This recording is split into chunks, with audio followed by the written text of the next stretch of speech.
आइए एक नए सेशन के साथ जो हम नया सेशन पढ़ेंगे पिट्स इंडिया एक्ट 1784 यानी Pitt's India act east India company act 1784 या ईस्ट इंडिया कंपनी एक्ट 1784। जो 1784 का पिट्स इंडिया एक्ट या ईस्ट इंडिया कंपनी एक्ट 1784। तो पहला देखेंगे पिट्स इंडिया एक्ट 1784 का पहला पॉइंट है कि पिट्स इंडिया एक्ट 1784 में पारित हुआ। यानी पिट्स इंडिया कब पारित हुआ? तो 1784 में पारित हुआ। पिट्स इंडिया कब पारित हुआ? तो 1784 में पारित हुआ। पिट्स इंडिया कब पारित हुआ? तो 1784 में पारित हुआ। एक नंबर पॉइंट है कि पिट्स इंडिया एक्ट कब पारित हुआ? तो 1784 में पारित हुआ, पहला पॉइंट है। अब अगला पॉइंट देखते हैं। अगला पॉइंट है कि पिट्स इंडिया एक्ट जिसे ईस्ट इंडिया कंपनी अधिनियम 1784 भी कही जाती है। यानी पिट्स इंडिया एक्ट को क्या कहा जाता है? जिसे ईस्ट इंडिया कंपनी अधिनियम 1784 भी कहा जाता है। पिट्स इंडिया एक्ट को क्या कहा जाता है? तो पिट्स इंडिया एक्ट को ईस्ट इंडिया कंपनी 1784 भी कहा जाता है। पॉइंट नंबर 2 क्या है कि पिट्स इंडिया एक्ट को जिसे ईस्ट इंडिया कंपनी अधिनियम 1784 भी कहा जाता है।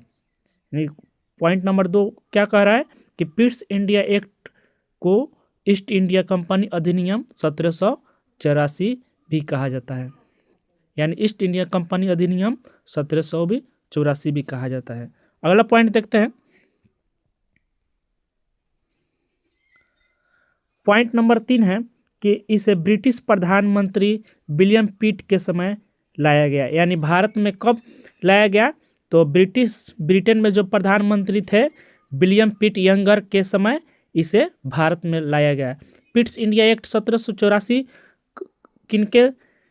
किस प्रधानमंत्री के समय लाया गया? ब्रिटिश प्रधानमंत्री के समय। तो विलियम पिट यंगर के समय लाया गया।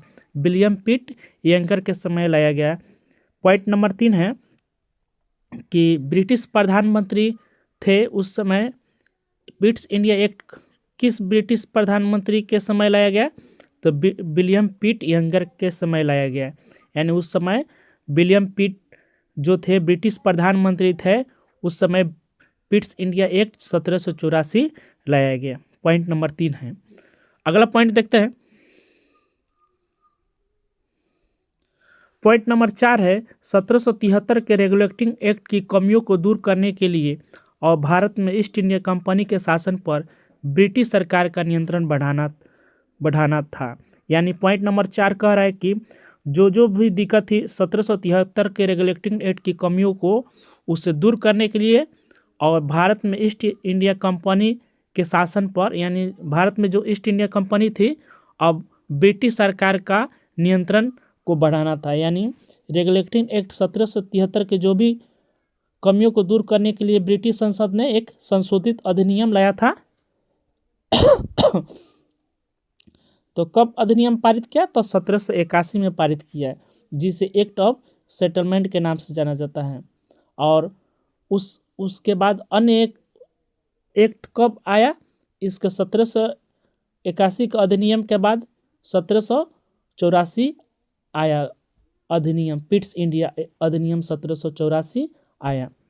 तो वहीं कह रहा है कि 1773 के रेगुलेटिंग एक्ट की कमियों को दूर करने के लिए और भारत में जो ईस्ट इंडिया कंपनी के शासन पर अब ब्रिटिश यानी ब्रिटेन की सरकार का नियंत्रण बढ़ाना था। भारत में ईस्ट इंडिया कंपनी की जगह पर अब ब्रिटिश सरकार का नियंत्रण को अधिक बढ़ाना था। पॉइंट नंबर 4 हो गया। अब अगला पॉइंट देखते हैं। पॉइंट नंबर 5 है कि ईस्ट इंडिया कंपनी के उद्देश्य से व्यापारिक और राजनीतिक कार्यों को अलग अलग करता था। यानी पिट्स इंडिया एक्ट का उद्देश्य क्या था? कि पिट्स इंडिया एक्ट 1784 का उद्देश्य क्या था? कि ईस्ट इंडिया कंपनी के उद्देश्य से व्यापारिक और राजनीतिक कार्यों को अलग करना था। यानी ईस्ट इंडिया कंपनी के कार्यों को क्या करना था? व्यापारिक और राजनीतिक कार्यों को पिट्स इंडिया एक्ट के माध्यम से 1784 के माध्यम से ईस्ट इंडिया कंपनी के व्यापारिक और राजनीतिक कार्यों को अलग करना था। जब यह एक्ट लाया गया तो ईस्ट इंडिया कंपनी के उद्देश्य व्यापारिक और राजनीतिक कार्यों को अलग करना था।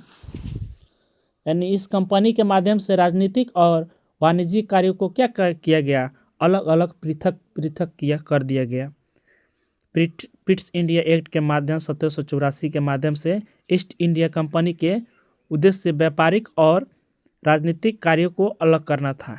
यानी पिट्स इंडिया एक्ट 1784 के लाने का यही उद्देश्य था कि ईस्ट इंडिया कंपनी के व्यापारिक कार्य और राजनीतिक कार्यों को अलग करना था, अलग अलग करना था, यानी पृथक पृथक करना था। अगला पॉइंट देखते हैं, 6 नंबर पॉइंट। पॉइंट नंबर 6 है, इस एक्ट ने कंपनी के कार्यों को 2 भागों में विभाजित कर दिया। यानी पिट्स इंडिया एक्ट ने कंपनी के कार्य को क्या कर दिया, यानी भारत में जो ईस्ट इंडिया कंपनी थी उसे 2 भागों में विभाजित कर दिया है। पिट्स इंडिया एक्ट ने 1784 ने पिट्स इंडिया एक्ट 1784 ने ईस्ट इंडिया कंपनी के कार्यों को 2 भागों में बांट दिया। एक में है कोर्ट ऑफ डायरेक्टर्स और 2 में है बोर्ड ऑफ कंट्रोल, यानी नियंत्रण बोर्ड। कोर्ट ऑफ डायरेक्टर्स व्यापारिक मामले, इनका प्रबंधन कंपनी के कोर्ट ऑफ डायरेक्टर के पास ही थे। यानी जो भी कंपनी के कार्य थे वो व्यापारिक मामले ही देखते थे। जो प्रबंधन, जो राजनीतिक मामलों, जो व्यापारिक मामलों, इनका प्रबंधन कंपनी के डायरेक्टर के पास ही था। यानी व्यापारिक मामले, इनका प्रबंधन कंपनी के कोर्ट ऑफ डायरेक्टर के पास ही था, यानी कोर्ट ऑफ डायरेक्टर्स। अगला 2 नंबर, बोर्ड ऑफ कंट्रोल, नियंत्रण बोर्ड।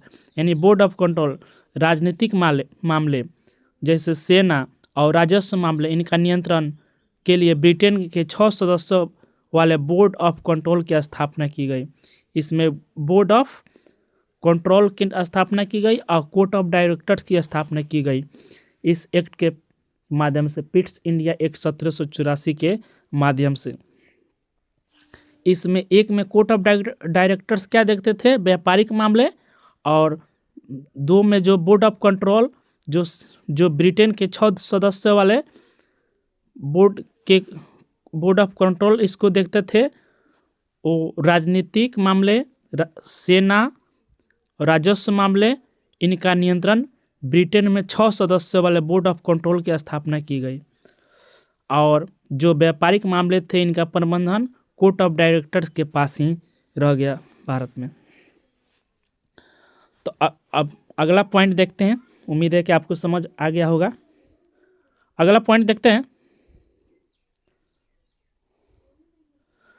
पिट्स इंडिया एक्ट 1784 से भारत में द्वैत शासन यानी डबल गवर्नमेंट की शुरुआत हुई। यानी पिट्स इंडिया एक्ट 1784 के माध्यम से भारत में क्या हुआ, द्वैत शासन प्रणाली की शुरुआत हो गई।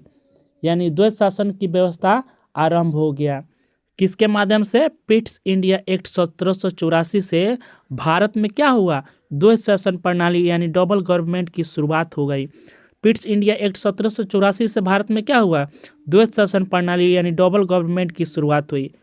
जो भारत में क्या हुआ, पिट्स इंडिया एक्ट से भारत में क्या हुआ, द्वैत शासन प्रणाली यानी डबल गवर्नमेंट की शुरुआत हो गई।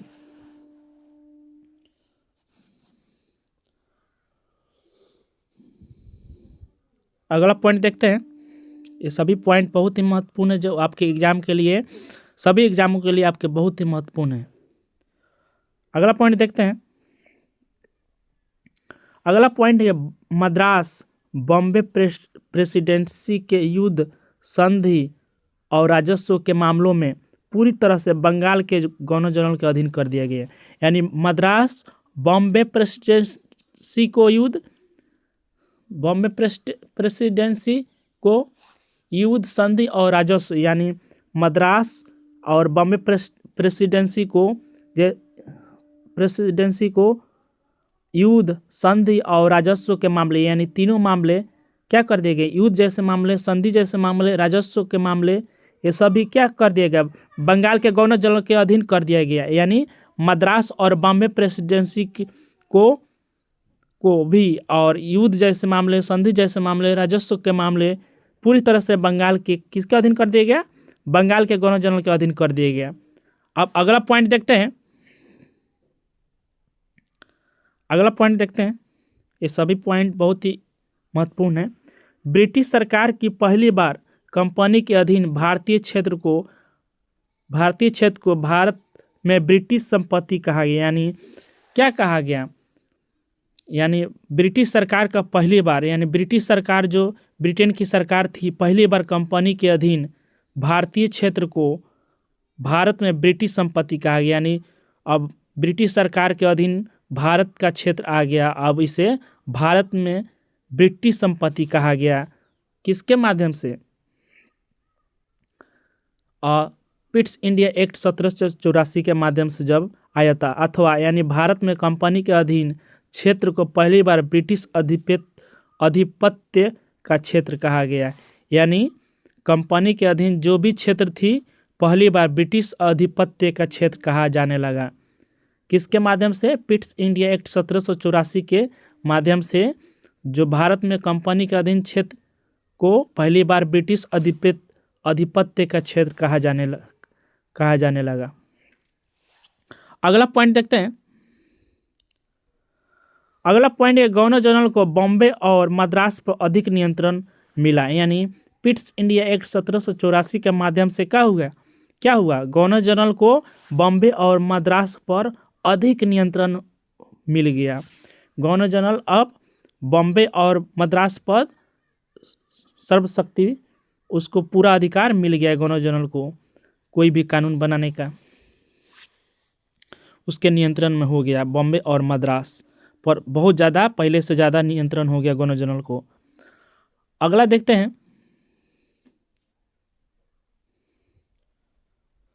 ब्रिटिश संसद का भारत के मामलों में हस्तक्षेप बढ़ गया। यानी जो ब्रिटेन की संसद थी, भारत के मामलों में अब हस्तक्षेप कर सकती थी, कोई भी मामला पर बहस कर सकती थी, कोई भी अपने काम कर सकती थी। ब्रिटिश संसद भारत के मामलों में कोई भी निर्णय ले सकती थी। ब्रिटिश संसद सीधा नियंत्रण भारत के मामलों में हस्तक्षेप हो गया। किसके माध्यम से, पिट्स इंडिया एक्ट 1784 के माध्यम से। जो अगला पॉइंट देखते हैं, अब कंपनी की स्वायत्तता में कमी आ गई। यानी ब्रिटिश इंडिया, यानी भारत में जो ईस्ट इंडिया कंपनी थी, उसमें क्या हो गई, स्वायत्तता, यानी उसके अधिकार में कमी आ गई। यानी कंपनी की स्वायत्तता में कमी आ गई। कंपनी की स्वायत्तता में क्या हुई, ब्रिटिश सरकार, ब्रिटिश जो भारत में थी, भारत में ईस्ट इंडिया कंपनी, उसमें उसके अधिकार में, स्वायत्तता में कमी आई। अगला पॉइंट देखते हैं, इसने आगे के चार्टर एक्ट 1813, 1833 और 1853 के लिए आधार तैयार कर दिया गया। यानी इसमें जो आगे आने वाले थे 1813, 1833, 1853, यानी 20 वर्ष के बाद आने वाले चार्टर एक्ट्स, इसके लिए यह एक रूपरेखा, एक आधार तैयार कर दिया। कौन सा अधिनियम, एक्ट पिट्स इंडिया एक्ट 1784 नहीं, आगे चार्टर एक्ट अधिनियम 1813 और 1833 और 1853 के लिए एक खाका तैयार कर दिया, यानी एक आधार तैयार कर दिया। पिट्स इंडिया एक्ट 1784, किस तरह भारत में शासन व्यवस्था चलेगी, किस तरह शासन किया जाएगा ब्रिटिश संसद के माध्यम से। अगला पॉइंट देखते हैं। तो सेशन यहीं पर समाप्त होता है। Thank you for watching, like, subscribe and share. Thank you.